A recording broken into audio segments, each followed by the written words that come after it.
Vyama vya wafanyikazi nchini na mashirika ya kijamii wamepinga sheria ya ubinafsishaji wa mali ya umma, wakiitaka serikali kusitisha utekelezwaji wa sheria hiyo tata. Wakizungumza na wanahabari mapema leo, viongozi wa miungano hiyo wamesema kuwa iwapo itatekelezwa, basi itaathiri ajira kwa vijana na kupelekea gharama ya maisha kupanda kwa kiwango cha juu.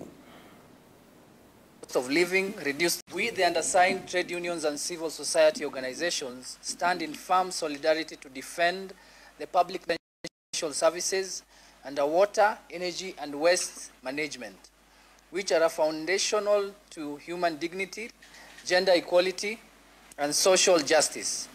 Privatization of these services has consistently led to exclusion, unaffordable tariffs, deteriorating service quality and erosion of labor rights.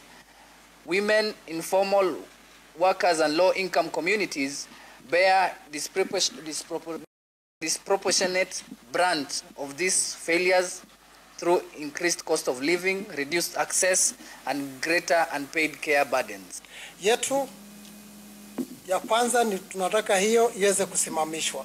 Hata ingawa kwamba serikali imeweza kusign privatization bill, lakini nataka kwamba haya yote ambayo yanahusiana na zile huduma muhimu kama vile maji, stima na vile pia jinsi taka iweze kusimamishwa na iweze kurudishwa kwenye manispaa ama zile county government. Hiyo ni kazi yao kuhakikisha kwamba kila kitu kinafanyika kwa njia mzuri. Ya pili, tunataka kuhakikisha kwamba zile huduma za stima, maji na pia kuzoa taka zinabaki kwa mikono ya serikali na pia serikali zetu za county.